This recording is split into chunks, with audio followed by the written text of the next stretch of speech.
ওগো নবীজি, আপনি কেন কান্না করতেছেন? ও মনে হয় আপনার কলিজার টুকরা ফাতেমার জন্য কান্না করতেছেন। নবী আমার বলেন, না জিব্রাইল না, আমি আমার ফাতেমার জন্য কান্না করি না। এবার জিব্রাইল বলেন, তাহলে আপনার হাসান হুসাইন আদরের নাতি, অবশ্যই তাদের জন্য মনে হয় কান্না করতেছেন। এবার নবী ডাক দিয়ে বলেন, আরে জিব্রাইল, আমি আমার নাতি হাসান হুসাইনের জন্য কান্দি না। জিব্রাইল বলেন, হাসান হুসাইনের জন্য আল্লাহ রাব্বুল আলামিন জান্নাতের যুবকদের সর্দার হবে আরো আগেই ঘোষণা দিয়েছেন। নবীজি, আপনার নাতি তাদের জন্য কান্না করতে হবে না। নবী আমার বলেন, ভাই জিব্রাইল, আমি তো আমার জন্য কান্দি না, আমার কন্যা ফাতেমার জন্যও কান্দি না, আমি তো আমার নাতি হাসান হুসাইনের জন্যও কান্দি না। এইবার জিব্রাইল ডাক দিয়ে বলেন, ইয়া রাসূলুল্লাহ, ইয়া হাবিবাল্লাহ, তাহলে আপনি কার জন্য কান্না করতেছেন? নবী আমার ডাক দিয়ে বলেন, ও জিব্রাইল, তুমি কি জানো না আমার 23টি বছর শুধু উম্মতের জন্য রক্তাক্ত হয়েছি। এই 23টি বছরের মধ্যে পেটে পাথর বেঁধেছি শুধু উম্মতের জন্য। ও জিব্রাইল, তুমি কি জানো না উহুদের ময়দানে দান শহীদ করেছি শুধু আমার উম্মতের জন্য। আমি নবী আমার গুনাহগার উম্মতের জন্য কান্না করতেছি।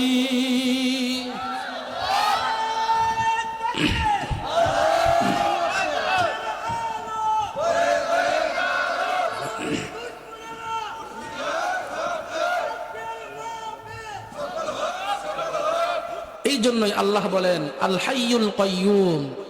এই দুইটা সিফত একমাত্র আমি আল্লাহর জন্য। সবকিছুই ধ্বংস হয়ে যাবে, মারা যাবে, কিন্তু মরণ হবে না একমাত্র আল্লাহ। অন্য আয়াতের মধ্যে আল্লাহ রাব্বুল আলামিন বলেন, মানুষের যখন মৃত্যুর অবস্থা হবে, মানুষের যখন রূহ চলে যাওয়ার উপক্রম হবে, আজরাইল আলাইহিস সালাতু ওয়াস সালাম যখন চলে আসবেন তার রূহ কবজ করার জন্য, তখন ওই সময় মানুষের অবস্থাটা কি হবে এটা আল্লাহ আরেক আয়াতে বলেন, কাল্লা ইযা বালাগাতিত তারাকি ওয়া কিলা মান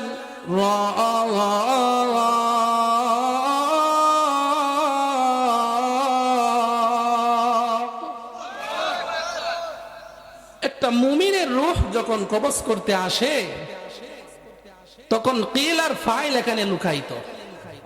ফাইল মানে কর্তা, নাহুর গ্রামার। মুফাসসিরিনে কেরাম বলেন, এই কিল আর ফাইল যদি আপনি ফেরেশতাদেরকে ধরা হয়, এটার ফাইল হবে ফেরেশতারা, তখন ফেরেশতারা ওই সময় বলবে, কিলা মান রাব, দুনিয়ার মধ্যে কে আছো যে আজকে আমাদের হাত থেকে এই লোকটাকে তোমরা রক্ষা করবা? পারবেন কেউ? কথা বলেন না। চেয়ারম্যান সাহেব আসলে পারবে মনে হয়, এমপি সাহেব, প্রধানমন্ত্রী সাহেব আসলে তো ফেরেশতারা চলে যাবে ভয়ে, কেউ ভয় পাবে না। বরং মৃত্যুকে আপনি আমি সবাই কি করি, ভয়। কেউ মরতে চায়? আপনাকে যদি বলি, ভাই 10,000 টাকা দেবো আজকে আপনার মরণ হবে, আপনি কি ঠিক থাকবেন না আমাকে ফিরাইবেন? আরো কথা বলেন না। কেউ মরতে চায় না। এই দুনিয়ার মধ্যে সবাই থাকতে চায়, অথচ এই দুনিয়াটা আসল নাকি নকল? নকল। এই কথাটাই আপনার আমার মনের ভিতরে আসে না, বিদায় আজকে আমরা সব কিছু থেকে গাফেল হয়ে গেছি। ঠিক না বেঠি? ঠিক। এই জন্য আল্লাহ কি বলেন, কিলা মান রাআক। যদি কিল আর ফাইল ফেরেশতাদের দিকে নেওয়া হয়, তখন ফেরেশতারা বলবে, দুনিয়ার মধ্যে এমন কোন মানুষ আসনি আমাদের থেকে ওই লোকটাকে তুমি রক্ষা করবা। তোমার ক্ষমতা আজকে কোথায়? তোমার দাপট কোথায়? তোমার পাওয়ার কোথায়? যদি তাকে, তাহলে আসো আমাদের কাছে, দেখি তুমি আমাদের থেকে ওই লোকটাকে রক্ষা করতে পারো কিনা। আরেকটা ব্যাখ্যা হলো, যদি কিল আর ফাইলটা ওই মৃত ব্যক্তি যার রূহ কবজ করার জন্য ফেরেশতা আসছে, সে যদি হয়ে থাকে, তাহলে মুফাসসিরিনে কেরাম বলেন তার অবস্থাটা এমন হবে, আল্লাহু আকবার, তখন তার অবস্থাটা এমন হবে, যদি সে বাঁচতে পারত তখন সে ফেরেশতাদেরকে বলতো, আমার ধন সম্পদ টাকা পয়সা যা কিছু আছে সব কিছু তুমি নিয়ে যাও, তারপরও আমাকে তুমি ছেড়ে দাও। এটা হলো ওই যার রূহ কবজ করার জন্য আসছে। আম্মা জান আয়েশা সিদ্দিকা রাদিয়াল্লাহু তাআলা আনহা বলেন, ইয়া রাসূলুল্লাহ, ইয়া হাবিবাল্লাহ, যারা মুমিন তাদেরও কি মৃত্যুর কষ্ট হবে? ওগো নবীজি, যারা মুমিন তাদেরও কি মৃত্যুর কষ্ট হবে? বিশ্বনবী রাহমাতুল লিল আলামিন সাল্লাল্লাহু আলাইহি ওয়াসাল্লাম বলেন, এ আয়েশা, যারা মুমিন তাদেরও মৃত্যুর যন্ত্রণা হবে, যারা বেঈমান তাদেরও মৃত্যুর কষ্ট হবে। এই কথা শোনার পর আম্মা জান আয়েশা রাদিয়াল্লাহু তাআলা আনহা বলেন, ওগো নবীজি, যদি মুমিনেরও মৃত্যুর কষ্ট হয়, তাহলে মুমিনের ইজ্জতটা রইল কোথায়? কারণ তারা হলো মুমিন, তারা হলো আল্লাহর বান্দা, আল্লাহর প্রতি ঈমান আনছে। ইয়া রাসূলুল্লাহ, ইয়া হাবিবাল্লাহ, তারা আপনার প্রতি ঈমান আনছে, তাহলে তাদেরও যদি মৃত্যুর যন্ত্রণা হয়, তাহলে ঈমানদার আর বেঈমানের মধ্যে কোনো পার্থক্য রইল না। এই কথা যখন আম্মা জান আয়েশা রাদিয়াল্লাহু তাআলা আনহা বললেন, আল্লাহর নবী বিশ্ব নবী রাহমাতুল লিল আলামিন সাল্লাল্লাহু আলাইহি ওয়াসাল্লাম বললেন, ও আয়েশা, তুমি তো জানতে পারো নাই, তুমি তো এখনো বুঝতে পারো নাই, মুমিন যারা তাদেরও মৃত্যুর কষ্ট হবে, তাদেরও মৃত্যুর যন্ত্রণা হবে। যারা বেঈমান, যারা মুশরিক, যারা কাফের, তাদেরও মৃত্যুর কষ্ট হবে। কিন্তু যারা ঈমানদার আর যারা বেঈমান, তাদের মৃত্যুর কষ্টের মধ্যে আল্লাহ রাব্বুল আলামিন পার্থক্য করে দিয়েছেন। সুবহানাল্লাহ। আম্মা জান আয়েশা রাদিয়াল্লাহু তাআলা আনহা বলেন, ইয়া রাসূলুল্লাহ, ইয়া হাবিবাল্লাহ, মৃত্যুর মধ্যে কেমন পার্থক্য করছেন? আল্লাহর নবী বিশ্ব নবী রাহমাতুল লিল আলামিন সাল্লাল্লাহু আলাইহি ওয়াসাল্লাম বললেন, আয়েশা, যখন একটা মুমিনের রূহ কবজ করবে, যখন একজন ঈমানদারের রূহ কবজ করার জন্য আল্লাহ রাব্বুল আলামিন আজরাইলকে পাঠাইবেন, তখন আল্লাহ রাব্বুল আলামিন ওই মুমিন বান্দারকে আল্লাহর পক্ষ থেকে সালাম জানাবে। সুবহানাল্লাহ।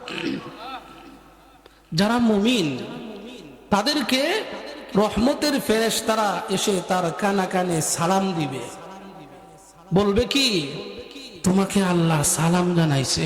সুবহানাল্লাহ। একটু আওয়াজ দিয়ে বলেন না সুবহানাল্লাহ। একজন মুমিনকে যদি আল্লাহ সালাম জানায় মৃত্যুর সময়, আর তার চোখের সামনে যদি জান্নাত তুলে ধরা হয়, তাহলে কি তার মৃত্যুর কষ্ট হবে না হবে না? হবে, কষ্ট হবে। কিন্তু ওই জান্নাত দেখে আল্লাহর সালামের উত্তর দেওয়ার পক্ষে থেকে কোন দিকে তার রূহ বের করে নিবে, মুমিন বান্দা টেরও পাবে না। আল্লাহ কিভাবে সালাম দিবেন সেটাও বলে, সালামুন কওলাম মির রাব্বির রাহিম।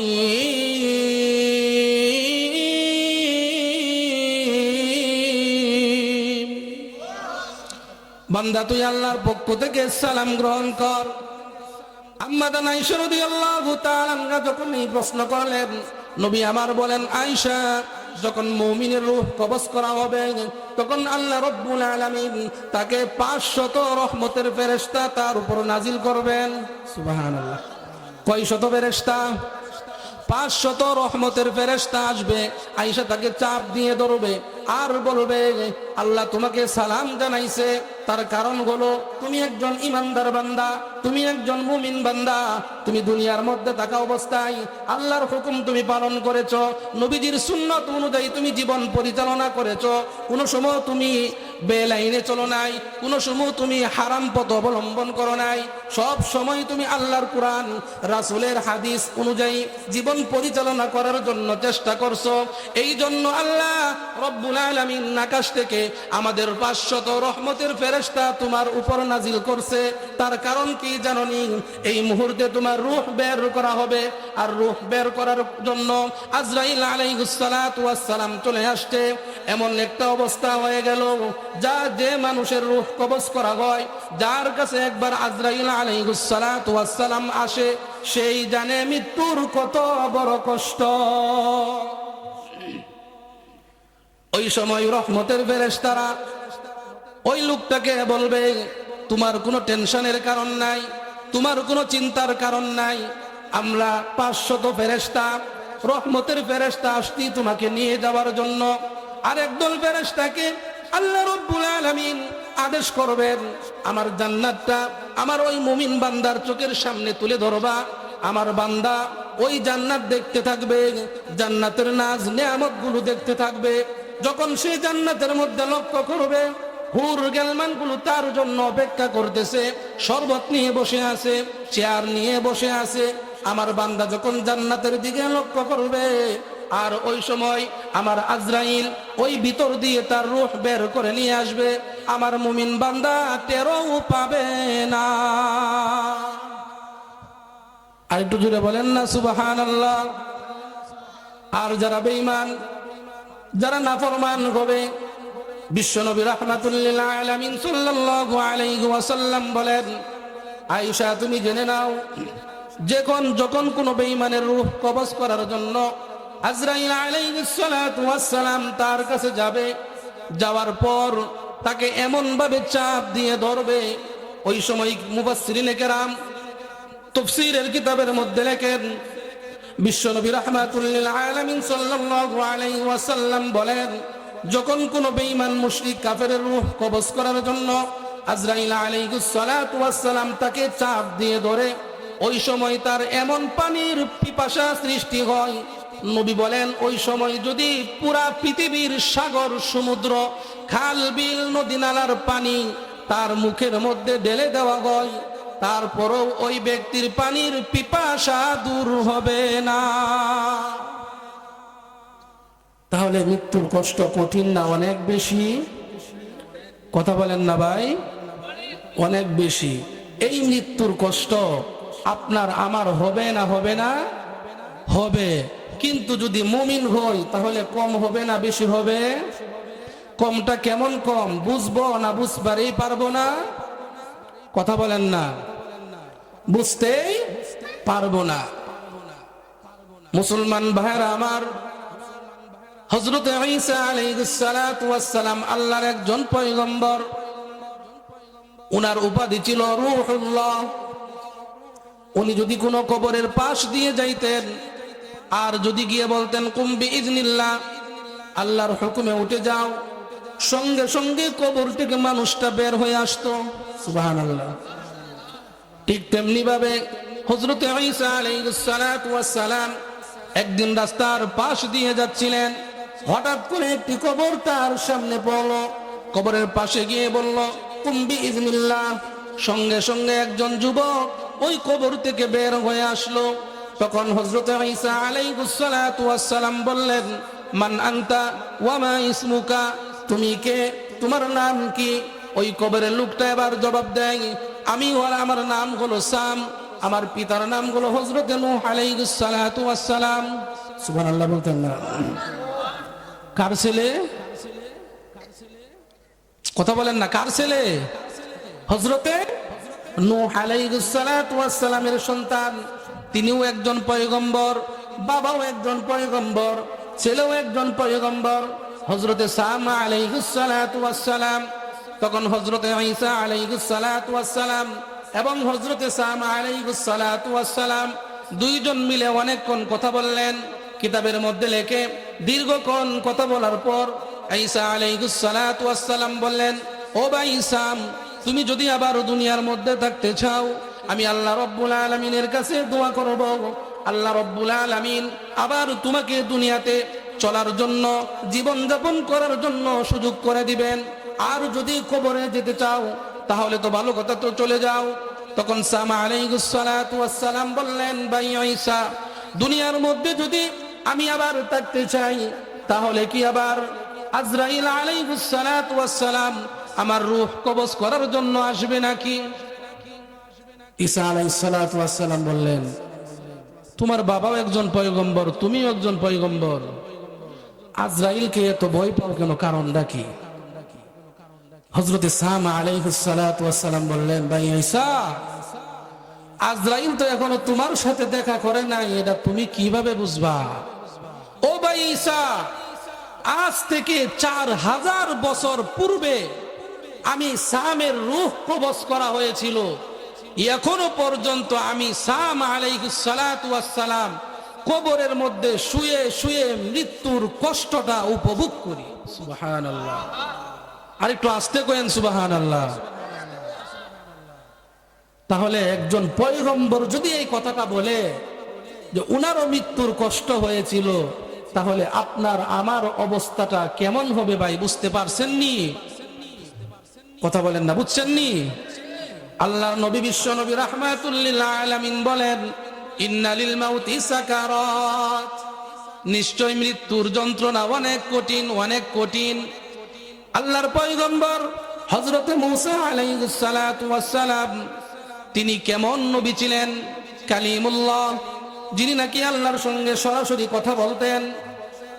মূসা আলাইহিস সালাতু ওয়াস সালামের ইন্তেকালের পর ওই সময়ের বনি ইসরাইলের একজন বুজুর্গ স্বপ্নে আল্লাহর নবী পয়গম্বর মূসা আলাইহিস সালাতু ওয়াস সালামকে জিজ্ঞাসা করলেন, ও পয়গম্বর মূসা, আপনার তো ইন্তেকাল হয়ে গেল, আপনার তো দুনিয়ার হায়াত শেষ হয়ে গেল, কবরের অবস্থা কেমন? আর মৃত্যুর সময় আপনার কেমন কষ্ট হয়েছিল? আজরাইল কি আপনাকে কষ্ট দিয়েছিল নাকি? হযরতে মূসা আলাইহিস সালাতু ওয়াস সালাম বললেন, কি বলবো, তোমাকে বলার ভাষা আমার নাই। আমি মূসা আলাইহিস সালাতু ওয়াস সালামের মৃত্যুর কষ্টটা এমন হয়েছিল জাননি, আমার মনে হয় অনেকগুলো বিষাক্ত কাঁটা আমার পেটের ভিতর ঢুকাইয়া সমস্ত রোগগুলোর মধ্যে পেঁচাইয়া হাজার হাজার মানুষ ওই সুতার মধ্যে, কাঁটার মধ্যে ধরে একসাথে টান মারলে যেমন কষ্ট হয়, এর চেয়েও বেশি কষ্ট আমি মূসা আলাইহিস সালাতু ওয়াস সালামের হয়েছিল। হযরত মূসা আলাইহিস সালাতু ওয়াস সালামেরও মৃত্যুর যন্ত্রণা হয়েছে। আল্লাহু আকবার। এই জন্য ভাইয়ের আমার, দুনিয়ার মধ্যে যতদিন হায়াত বাকি আছে, সৎ পথে চলতে হবে নাকি অবৈধ পথে চলতে হবে? কথা বলেন না ভাই। নামাজ পড়তে হবে নাকি নামাজ ছাড়া চলতে হবে? নামাজ ছাড়া চললে অবস্থা ভালো হবে নাকি খারাপ হবে? কেমন খারাপ জানেননি? খারাপ মানুষের সাথে চললেও কি অবস্থা হবে? হযরত ঈসা আলাইহিস সালাতু ওয়াস সালাম বলেন, আমার আল্লাহ রাব্বুল আলামিন আমাকে এমন একটি বৈশিষ্ট্য দিয়েছিল, কবরের মানুষদের সঙ্গেও আমি কথা বলতে পারতাম। হঠাৎ করে আমি একদিন এক পার্শ্ব দিয়ে যখন আমি অতিক্রম হইলাম, ওই পার্শ্ব যখন যাই, মহল্লাবাসীর কাছে গিয়ে দেখি সমস্ত মহল্লাটাকে আল্লাহ রাব্বুল আলামিন একেবারে আযাব দিয়ে ধ্বংস করে দিয়েছে। আমি ঈসা ওই জায়গার মধ্যে দাঁড়াইয়া ধ্বংসের কারণটা লক্ষ্য করলাম। বাড়ি ঘরগুলো দেখা যায় তছনছ হয়ে গেছে। ব্যাপার কি বুঝতে পারলাম না, কারণ কি বুঝতে পারলাম না। ওই পাশেই দাঁড়াইয়া গেলাম। দাঁড়াইয়া আমি আমার দুই চোখ বন্ধ করে ওই কবরবাসীকে উদ্দেশ্য করে লক্ষ্য করে বলতেছি, কবরের মধ্যে কে আসো? কবর থেকে আওয়াজ আসছে, লাব্বাইকা ওয়া সা'দাইকা, ওগো আল্লাহর হাবিব ঈসা, আমরা উপস্থিত। ঈসা আলাইহিস সালাতু ওয়াস সালাম ডাক দিয়ে বলেন, তোমাদের কি অবস্থা? তোমরা এইরকম কেন? তোমাদের বাড়িঘর ধ্বংস হয়ে গেছে কেন? তখন ওই লোকটা জবাব দেয়, ওগো ঈসা, আমাদের ধ্বংস হওয়ার কারণ হলো দুইটা কারণে আমরা ধ্বংস হয়ে গেলাম। তখন তিনি বলতেছেন, দুইটা কারণ কি? কি কারণগুলো বলো? তখন ওই কবর থেকে লোকটা বলে, এক নাম্বার হলো তাগুতের সাথে আমাদের সম্পর্ক ছিল, দুই নাম্বার হলো দুনিয়ার মোহাব্বত, দুনিয়ার লোভ লালসা, দুনিয়ার ভালোবাসা আমাদের অন্তরের মধ্যে প্রবেশ করেছিল, যার জন্য আমরা আল্লাহর হুকুম মানি নাই। আল্লাহর হুকুম না মানার কারণে, সব সময় পাপ কাজ করার কারণে আল্লাহ রাব্বুল আলামিন আসমানি গজব দিয়ে আমাদেরকে একেবারে ধ্বংস করে দিয়েছে। ঈসা আলাইহিস সালাতু ওয়াস সালাম এবার ডাক দিয়ে বলেন, তুমি কি একা নাকি? তুমি এখন কোথায় অবস্থান করতেছ? তখন ওই লোকটা জবাব দেয়, ওগো আল্লাহর পয়গম্বর ঈসা, আমি যে জায়গার মধ্যে অবস্থান করতেছি এটা হলো সিজ্জিন নামক একটা কয়েদখানা, জেলখানা সিজ্জিন, ওই জায়গার মধ্যে আমরা আছি। তখন ঈসা আলাইহিস সালাতু ওয়াস সালাম বললেন, তুমি একা কথা বলতেছ? তোমার সঙ্গে কি আর কোনো লোক নাই? তুমি কি একা একাই কথা বলতেছ? ওই লোকটা জবাব দেয়, হুজুর, শুধু আমি একা নয়, আমার সঙ্গে আরো অনেক লোক আছে। ঈসা আলাইহিস সালাতু ওয়াস সালাম এবার ডাক দিয়ে বলেন, তাহলে তোমরা অনেকগুলো মানুষ থাকার কারণে তুমি একা একা কেন কথা বলতেছ? ওই সময় কবর থেকে লোকটা আওয়াজ দেয়, হুজুর, কেন আমি একা কথা বলতেছি জানেননি? আমি সারা যত মানুষ, পুরুষ এবং মহিলা যারা আমাদের এই কওমের মধ্যে, গোত্রের মধ্যে ছিল, সবাইকে আল্লাহ রাব্বুল আলামিন আগুনের বড় বড় আংরা দিয়ে মুখের মধ্যে লেপ দিয়ে দিয়েছে। নাউজুবিল্লাহ বলবেন না। আগুনের আংরা দিয়ে মুখের ভিতরে স্টেপলার মাইরে দিছে, কথা বলতে পারে না। ঈসা আলাইহিস সালাতু ওয়াস সালাম বললেন, তাহলে তুমি কিভাবে কথা বলতেছ? তখন ওই লোকটা বলে, হুজুর, একমাত্র সকলদের মধ্যেই আল্লাহ রাব্বুল আলামিন আমার মুখটাকে চালু রাখছেন, তার কারণ হলো একটাই, ওই তাগুদের সঙ্গে আমি চলাফেরা করতাম ঠিকই, কিন্তু তারা যে সকল পাপ কাজ করত, ওই পাপ কাজের মধ্যে আমি অংশগ্রহণ করতাম না। তারা যে সকল কর্ম করত, ওই সকল কর্মের মধ্যে আমি অংশগ্রহণ করতাম না। এই জন্যই আল্লাহ রাব্বুল আলামিন আমাকে আগুনের আংরা থেকে মুক্তি দান করেছে। ঈসা আলাইহিস সালাতু ওয়াস সালাম বললেন, তাগুত কাকে বলে আমি জানি না, আমাকে একটু বুঝাইয়া দাও। কথাটা খেয়াল করে শুনবেন, তাগুত। তখন ওই কবর থেকে লোকটা জবাব দেয়, হুজুর, তাগুত বলা হয় আমাদের মহল্লার মধ্যে যে সকল মানুষ খারাপ আকৃতির ছিল, যে সকল মানুষ বাজে অভ্যাস ছিল যাদের মধ্যে, ওই সকল মানুষদের সঙ্গেই উঠা বসা করতাম, ওই সকল মানুষদের সঙ্গেই চলাফেরা করতাম।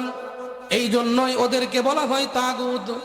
তাদের সঙ্গে চলাফেরা করার কারণে আল্লাহ রাব্বুল আলামিন আমাদের সকল কওমকে আযাব দিয়ে ধ্বংস করে দিয়েছে। এই জন্যই বলতেছিলাম ভাই, একটা কথা আছে, সৎ সঙ্গে স্বর্গবাস, অসৎ সঙ্গে, আবার বলেন, সৎ সঙ্গে স্বর্গবাস আর অসৎ সঙ্গে সর্বনাশ। খারাপ মানুষের সাথে যদি চলেন, আপনি যতই ভালো হন না কেন, আপনিও খারাপে পরিণত হয়ে যাবেন, ঠিক না বে ঠিক? আর যদি আল্লাহ না করুন, একজন খারাপ মানুষও যদি ভালো মানুষের সংস্রবে থাকে, একজন আল্লাহওয়ালা বুজুর্গের সঙ্গে থাকে, ওই লোকটাও দেখা যায় একদিন না একদিন ওই আল্লাহওয়ালার সাথে থাকতে থাকতে সেও একদিন বুজুর্গের মতো হয়ে যায়, ঠিক না বে ঠিক? ঠিক না বে ঠিক? একজন মানুষ শুটকি চিনেন না, চেপা, এই শুটকি যে বিক্রি করে, তার সঙ্গে যদি আপনি আধা ঘন্টা 1 ঘন্টা বসে থাকেন, আপনার শরীর থেকে কিসের গন্ধ বের হবে ভাই? ঠিক এই লোকটাই যদি একজন আতর ব্যবসায়ীর সাথে গিয়ে বসে থাকে, তার শরীর থেকে কি ঘ্রাণ বের হবে? আতরের ঘ্রাণ। অথচ দুটোটা জিনিসই আমরা ব্যবহার করি, কিন্তু পছন্দের জিনিস কোনটা আমাদের বলেন? আতর। এই আতরের ঘ্রাণটা সবাই ভালোবাসি। এই জন্য ভাইয়েরা আমার, আমরা আজ থেকে নিয়ত করতে পারবো তো ইনশাল্লাহ, যে কমপক্ষে যতদিন আল্লাহ হায়াত রাখছেন দুনিয়াতে, 1 ওয়াক্ত নামাজও ইচ্ছা করে ইনশাল্লাহ কাজা করব না ভাই? ভাই নিয়ত করতে পারি তো ইনশাল্লাহ? আল্লাহ রাব্বুল আলামিন আমাদের সকলকে পাঁচ ওয়াক্ত নামাজ জামাতের সাথে আদায় করার তৌফিক দান করুন, বলেন আমিন। মুসলমান ভাইয়েরা আমার, যে কথাটা বলতেছিলাম, মৃত্যুর যন্ত্রণা কেমন কঠিন, এই মৃত্যুর কষ্ট থেকে কেউ মুক্তি পাবে না। যার জ্বলন্ত প্রমাণ হলো আপনার আমার নবী বিশ্ব নবী রাহমাতুল লিল আলামিন সাল্লাল্লাহু আলাইহি ওয়াসাল্লাম। তিনি হলেন আমাদের নবী, আপনার নবী, পুরা পৃথিবীর নবী। শুধু তাই নয়, নবীদেরও নবী, ঠিক না বেঠিক? কেমন নবী জানেননি? পুরাটা জীবন শুধু আপনার আমার জন্য, তার গুনাহগার উম্মতের জন্য শুধু কষ্ট করেছেন, ঠিক না বেঠিক? দুনিয়ার মধ্যে কষ্ট করেন, শুধু তাই নয়, কাল হাসরের ময়দানেও পর্যন্ত আপনার জন্য আমার জন্য নবীজি সুপারিশ করবে আল্লাহর কাছে, ঠিক না বেঠিক? আল্লাহর নবী বিশ্ব নবী রাহমাতুল লিল আলামিন যখন উনি দুনিয়া থেকে বিদায় হয়ে যাওয়ার সময় হয়ে গেল, অসুস্থ অবস্থায় তিনি ঘরের মধ্যে আছেন। শুধু অসুস্থ নয়, প্রচন্ড জ্বর ছিল নবীজির। শুধু তাই নয়, প্রচন্ড মাথা ব্যথা ছিল নবীজির। ঘরের মধ্যে শোয়া অবস্থায় ছিলেন নবীজি বিশ্ব নবী রাহমাতুল লিল আলামিন সাল্লাল্লাহু আলাইহি ওয়াসাল্লাম। যেদিন দুনিয়া থেকে বিদায় হয়ে যাবেন, হঠাৎ করে দরজার মধ্যে কে যেন নবীকে বারবার সালাম দেয়। সুবহানাল্লাহ বলবেন না? নবীজির পাশে আম্মাদান আয়েশা রাদিয়াল্লাহু তাআলা আনহা, হযরত ফাতেমা রাদিয়াল্লাহু তাআলা আনহা, আরো কয়েকজন সাহাবী বসা ছিলেন। নবীজি মাথা উঠাইতে পারেন না, নবীজির অনেক কষ্ট হচ্ছে, নবীজির প্রচন্ড মাথা ব্যথা। আল্লাহর নবী বিশ্ব নবী রাহমাতুল লিল আলামিন সাল্লাল্লাহু আলাইহি ওয়াসাল্লাম হযরত ফাতেমা রাদিয়াল্লাহু তাআলা আনহাকে লক্ষ্য করে বললেন, ও মা ফাতেমা, কে যেন দরজার মধ্যে বারবার সালাম দেয় ঘরে প্রবেশ করার জন্য। হযরত ফাতেমা রাদিয়াল্লাহু তাআলা আনহা দরজার দিকে তাকাইয়া দেখে দরজার মধ্যে কেউ নাই। একটা কথা আছে, যার মৃত্যু হয়ে যাবে একমাত্র আজরাইলকে সেই দেখতে পারবে, আর কেউ দেখতে পারবে না। আল্লাহর নবী রাহমাতুল লিল আলামিন আবারও বললেন, ফাতেমা, কে যেন বারবার সালাম দেয় দরজার মধ্যে ঘরে প্রবেশ করার জন্য। বারবার বলার পর ফাতেমা রাদিয়াল্লাহু তাআলা আনহা ওই লোকটাকে দেখার জন্য রওনা হয়ে গেলেন দরজার দিকে। এইদিকে আল্লাহ রাব্বুল আলামিন আজরাইল আলাইহিস সালাতু ওয়াস সালামকে লক্ষ্য করে বলেন, ওরে আজরাইল, তুমি তো অন্য কারো সঙ্গে দেখা দাও না, কারো সামনে তুমি প্রকাশিত হও না। এখন আমার ফাতেমা আসতেছে দেখার জন্য, যদি তোমাকে না দেখে আমার হাবিবের কাছে গিয়া বলবে, আব্বা কেউ নাই, দরজার মধ্যে কেউ নাই, আপনি মনে হয় ভুল শুনছেন। ওরে আজরাইল, আমার বন্ধু জীবনে কোনোদিন মিথ্যা কথা বলে নাই। বলছেনি?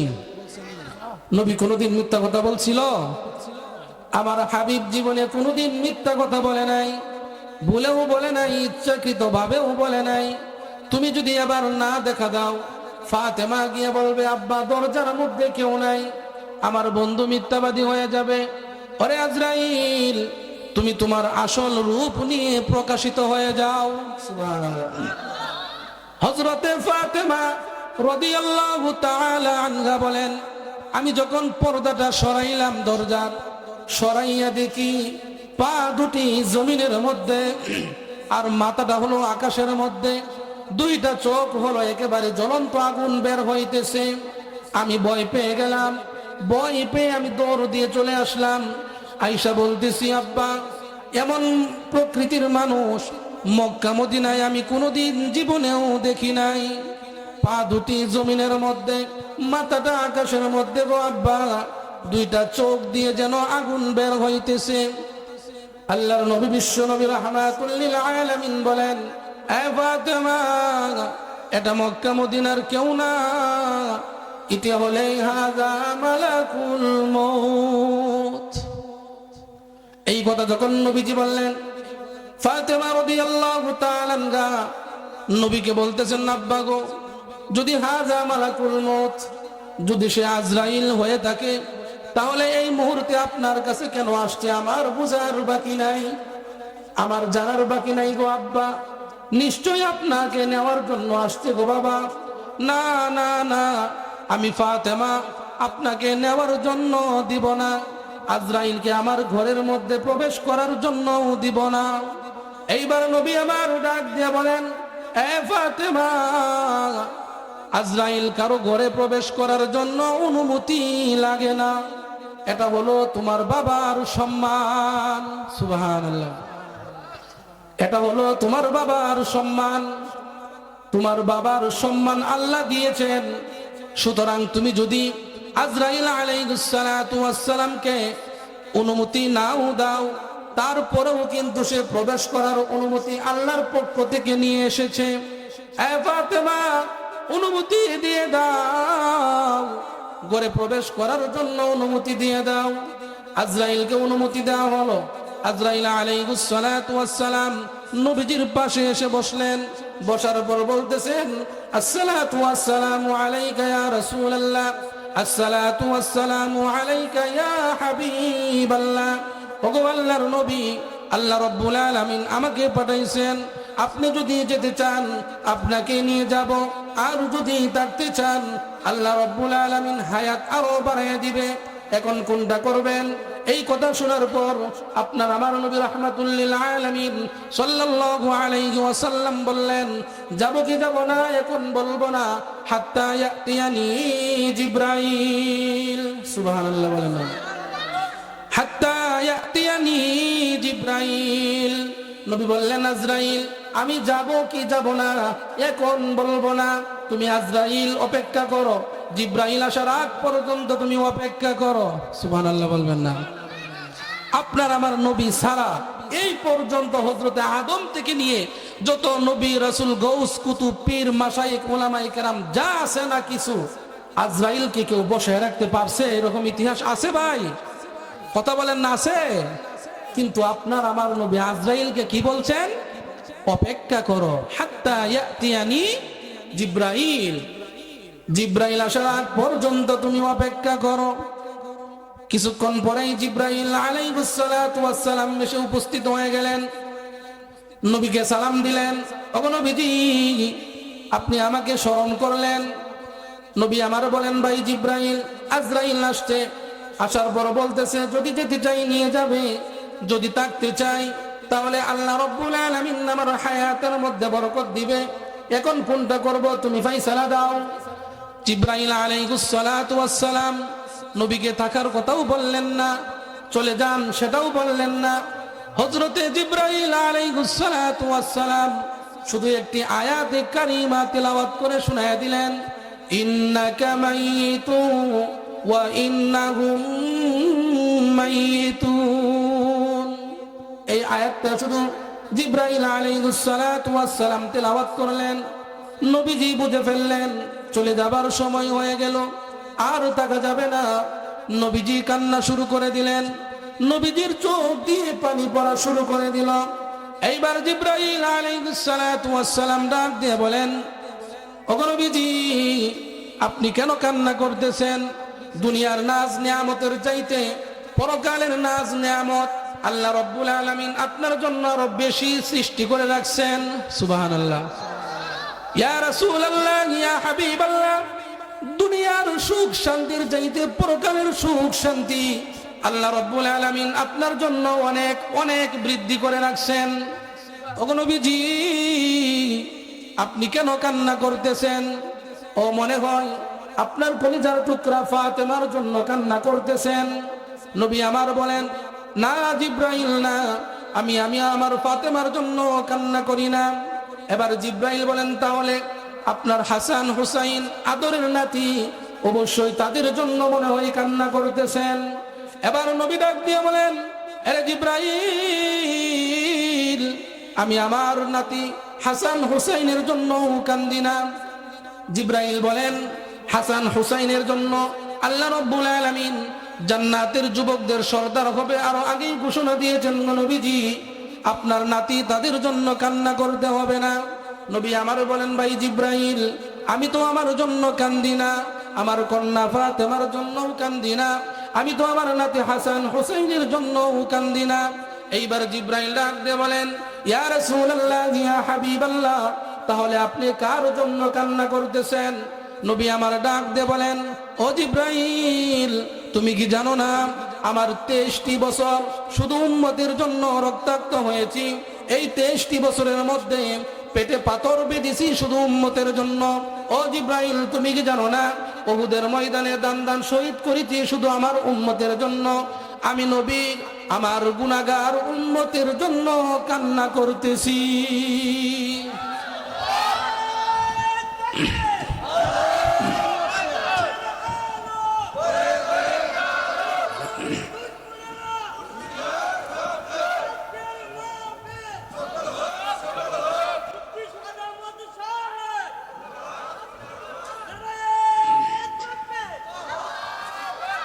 মুসলমান ভাইরা আমার, নবী যখন এই কথা বললেন, জিব্রাইল আলাইহিস সালাতু ওয়াস সালাম পাশে বসা, আজরাইল আলাইহিস সালাতু ওয়াস সালামও বসা।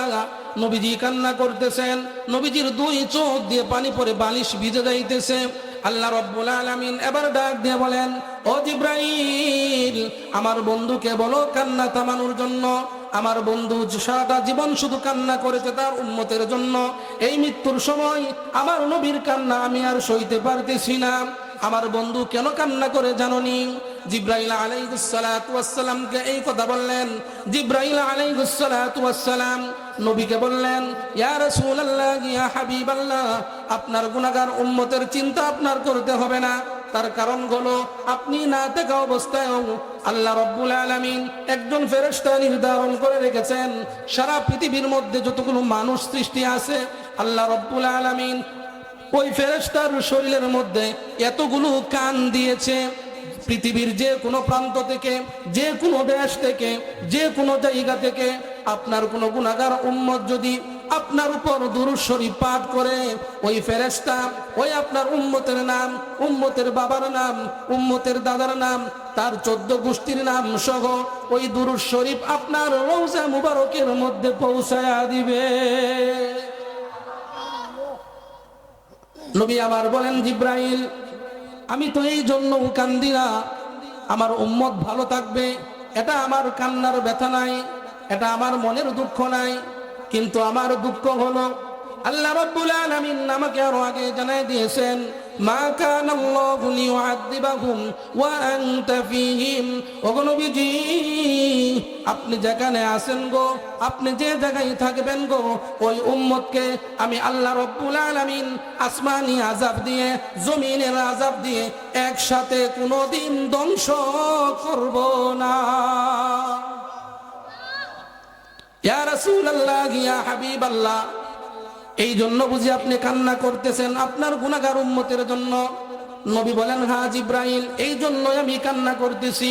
আল্লাহ রাব্বুল আলামিন আরশে আজিম থেকে বলে দিয়েছেন, ও জিব্রাইল, আমার বন্ধুকে বলো আর যেন কান্না না করে। এখন থেকে আনা কবিলুম মিনহুম, আমার বন্ধু যখন দুনিয়া থেকে থাকবে না, দুনিয়া থেকে বিদায় হয়ে যাবে, আমার নবী বিশ্ব নবী রাহমাতুল লিল আলামিন দুনিয়া থেকে চলে আসার পর কিয়ামত পর্যন্ত যত উম্মত দুনিয়ার মধ্যে আসবে, সমস্ত উম্মতের জিম্মাদারি স্বয়ং আমি আল্লাহ নিয়ে নিলাম। স্বয়ং আল্লাহ তাআলা কি করছেন? জিম্মাদারি নিয়ে গেছেন। এই জন্যই ভাইয়ের আমার,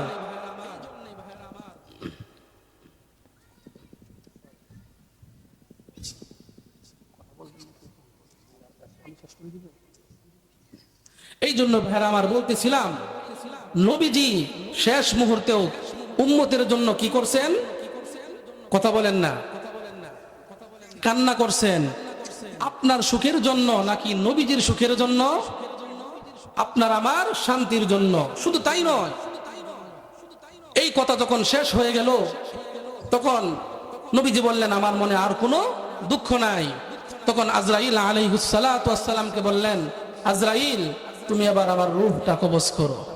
এই কথাটা বলার সঙ্গে সঙ্গে পাশেই বসা ছিলেন হযরতে ফাতেমা রাদিয়াল্লাহু তাআলা আনহা, উনি কান্না করতেছেন। আব্বা গো, অনুমতি দিয়ে দিলেন। আমি ফাতেমার কথা একবারও চিন্তা করলেন না? একদিন দুই দিন নয়, অনেক দিন চলে যায়, চুলার মধ্যে আগুন ধরে না গো আব্বা। আপনার চেহারাটা যখন দেখি ওই 3 দিন 4 দিনের পেটের ক্ষুধা আমার দূর হয়ে যায়। সুবহানাল্লাহ। আপনার হাসান হুসাইন আপনি চলে গেলে কাকে নানা বলে রাখবে? আব্বা আপনি কি আমার কথা একবারও চিন্তা করলেন না? এই কথা বলে, অনেক লম্বা ইতিহাস। এই কথা বলে যখন নবীজি আর ফাতেমা তারা বাবা এবং মেয়ে অনেক কান্নাকাটি হইতেছে, নবীজি বলতেছেন, ফাতেমা রে, আমার যাওয়ার সময় হয়ে গেছে, তোর কানটা আমার কাছে আন, আমার মুখের কাছে আন, আমি তোর সঙ্গে শেষ কথাটা বলে যাই। হযরতে ফাতেমা রাদিয়াল্লাহু তাআলা আনহা সঙ্গে সঙ্গে উনি উনার কানটা নবীজির ঠোঁট মুবারকের কাছে নিলেন, চুপি চুপি কথা বললেন। ফাতেমা রাদিয়াল্লাহু তাআলা আনহার কান্নার জবান দিয়ে হাসি বের হয়ে গেছে। সুবহানাল্লাহ। আম্মা জান আয়েশা রাদিয়াল্লাহু তাআলা আনহা জিজ্ঞাসা করলেন, মা, বাবার সঙ্গে কি কথা বলছো যে তুমি হেসে দিলা? তখন ফাতেমা রাদিয়াল্লাহু তাআলা আনহা বললেন, আম্মা জান, আমার বাবা আমাকে বলছে আমার বাবার ইন্তেকালের পর সর্বপ্রথম আমি ফাতেমার সঙ্গে আমার বাবার কবরে সাক্ষাৎ হবে। সুবহানাল্লাহ। এই কথা বলার পর আজরাইল আলাইহিস সালাতু ওয়াস সালামকে অনুমতি দিয়ে দিলেন নবীজির রূহ বের করার জন্য। আজরাইল আলাইহিস সালাতু ওয়াস সালাম যখন নবীজির বুকে হাতটা শুধু রাখলেন, নবীজি বলতেছেন, আজরাইল, মৃত্যুর যন্ত্রণা এত কষ্ট? আল্লাহু আকবার। আজরাইল আলাইহিস সালাতু ওয়াস সালাম বলেন, ইয়া রাসূলুল্লাহ, আপনার রূহ কবজ করার জন্য যে পরিমাণ আমি মেহনত করছি, বলতে এত সহজ পরিমাণ, এত সহজভাবে রূহ আগে কখনো করি নাই, কিয়ামত পর্যন্ত কখনো করব না। কিন্তু নবী বলেন, আজরাইল, তুমি হাত রাখছো আমার বুকে, কিন্তু আমি নবীর কাছে মনে হচ্ছে উহুদ পাহাড়টা আমার বুকের উপর তুমি রেখে দিয়েছো। সুবহানাল্লাহ। এই জন্য ভাইয়েরা আমার, হুজুর চলে আসছেন, মৃত্যুর যন্ত্রণা থেকে কেউ বাঁচতে পারবে না। এই জন্য এখন থেকেই দুনিয়ার পাশাপাশি কবরের সামানা জোগাড় করতে ইনশাআল্লাহ পারবো তো ভাই? এখন থেকে আমরা এই মাহফিল থেকে হুজুরের কাছে আমরা ওয়াদাবদ্ধ হব, আমরা হারাম পথে চলবো না, হারাম